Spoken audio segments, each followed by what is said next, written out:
सर्वांना नमस्कार. सर्वप्रथम सबंध भारतीयांना प्रजासत्ताक दिनाच्या हार्दिक हार्दिक शुभेच्छा. प्रजासत्ताक दिन चिरायु हो. We, the people of India, having solemnly resolved to constitute India into a sovereign, socialist, secular, democratic and republic, and to secure to all its citizens justice, social, economic, political, liberty of thought, expression, belief, faith and of worship, equality of status and of opportunity, and to promote among them all fraternity, assuring the dignity of the individual and unity and integrity of the nation. On this 26th day of November 1949, do hereby adopt, enact and give to ourselves this constitution. हे आता जे मी तुम्हाला सांगितलं, आपल्या भारतीय राज्यघटनेची प्रस्तावना म्हणजेच preamble आहे. प्रियांबल ऑफ द कॉन्स्टिट्यूशन सांगतं आम्ही भारताचे लोक, भारताचे एक सार्वभौम, समाजवादी, धर्मनिरपेक्ष, लोकशाही गणराज्य घडविण्याचा व त्याच्या सर्व नागरिकांस सामाजिक, आर्थिक व राजनैतिक न्याय मिळवून देण्याचा आज म्हणजे संविधान सभेनं हे संविधान स्वतःप्रत अंगीकृत करून स्वतःप्रत अर्पण केलेला आहे. 26 जानेवारी हा सगळ्यात मोठा सण, भारत देशाचा जर सगळ्यात मोठा कोणता सण असेल तर तो हा सण आहे 26 जानेवारी. मी या दिवसाला सगळ्यात मोठा सण म्हणून तुम्ही साजरा करायला पाहिजे किंवा सगळ्या देशाने आजपर्यंत तो साजरा केलेला आहे असं का म्हणतो, कारण की 26 जानेवारीला आपल्या देशाचं भारतीय संविधान लागू झालं.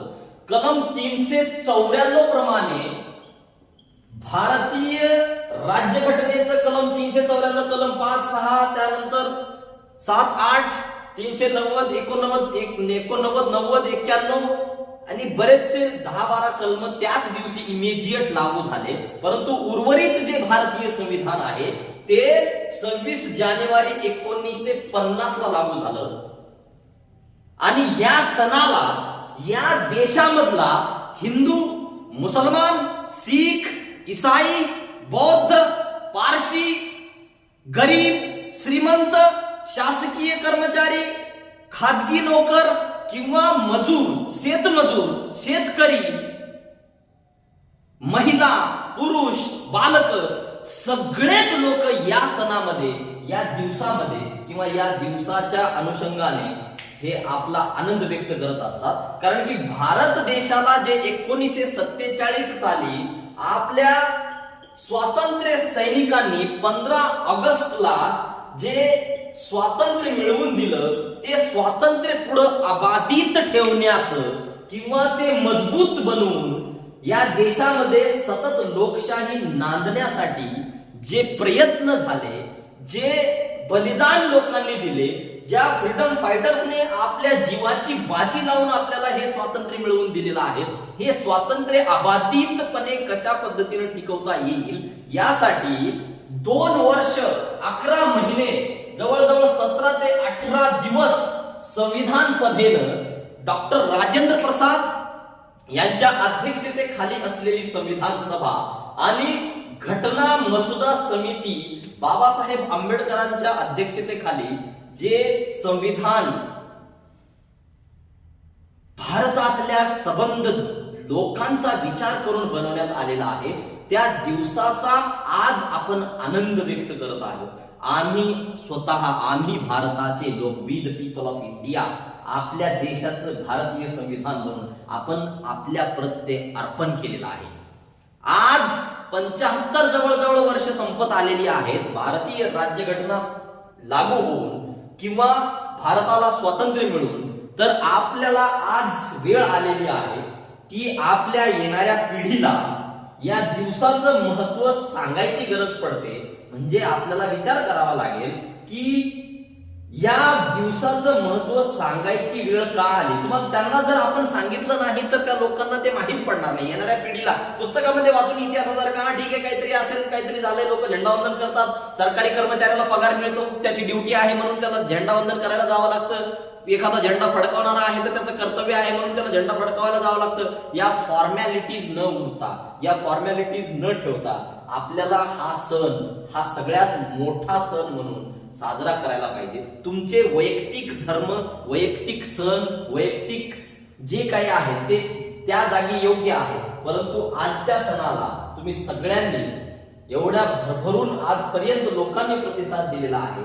तर मला वैयक्तिक असं वाटतं की भारतीय राज्यघटना आज लागू झाली तर या राज्यघटनेचं महत्व जनाजनापर्यंत, मनामनापर्यंत, प्रत्येक व्यक्तीपर्यंत पोहोचणं गरजेचं आहे. या भारतीय राज्यघटनेच्या प्रियंबल मध्ये एक गोष्ट आवर्जून मी तुमच्याकडे पॉइंट आउट करू इच्छितो. ती गोष्ट म्हणजे फ्रॅटर्निटी.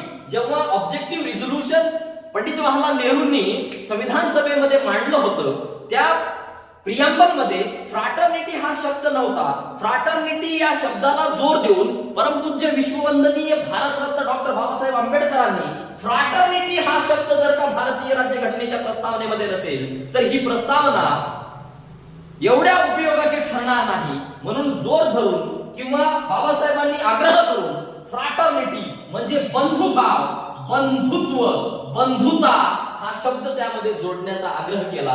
म्हणून त्याचं फलित आपल्या भारतीय राज्यघटनेच्या प्रस्तावनेमध्ये फ्रॅटर्निटी, बंधुता हा शब्द अंतर्भूत करण्यात आलेला आहे.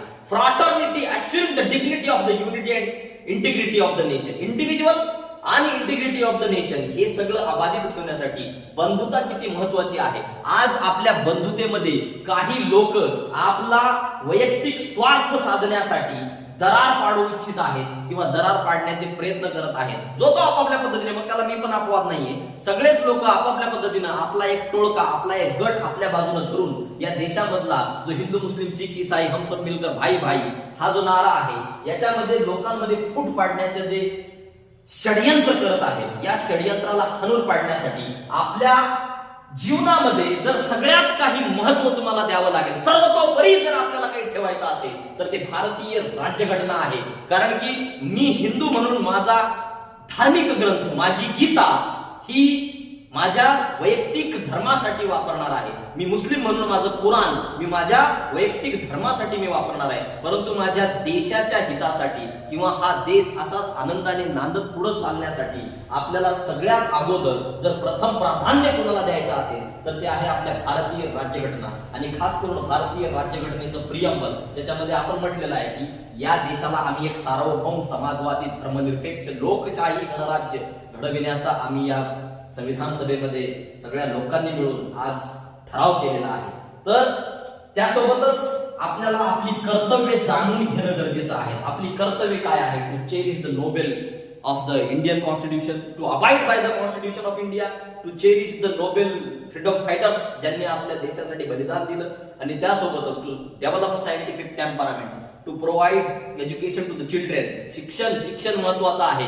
क्लासेस, कॉलेजेस, शाळा बंद पाडण्याच्या मार्गावरती किंवा बंद पडू लागलेल्या आहेत. शाळा पडल्या, भिंती पडल्या शाळेच्या, परंतु लोक इकडे दुसरंच काहीतरी बांधू लागले, लोकांना भलत्याच ठिकाणी घेऊन चाललेले आहेत. तर तिकडे न जाता आपल्याला शाळेकडे जायचं आहे, कॉलेजांकडे जायचं आहे, महाविद्यालयांकडे, मोठमोठ्या विद्यापीठांमध्ये तुम्हाला जायचं आहे, तिथं तुम्हाला शिक्षण शिकायचं आहे. त्यामुळं आपला देश हा अबाधित आजपर्यंत जसा आनंदाने सुखाने नांदत आलेला आहे. आपलं कर्तव्य न चुकता त्याच्यामध्ये आपण आर्टिकल 51A क्लॉज के मध्ये जे आपण लिहिलेलं आहे की आपल्या मुलांना शिक्षण देणे हे आपल्या प्रत्येक पालकाचं कर्तव्य आहे. म्हणून आजच्या दिनी तुम्हाला सगळ्यांना पुन्हा एकदा मी प्रजासत्ताक दिनाच्या हार्दिक शुभेच्छा देतो आणि सगळ्यांनी आपल्या भारतीय राज्यघटनेचं तंतोतंत पालन कराल अशी मी अपेक्षा बाळगतो.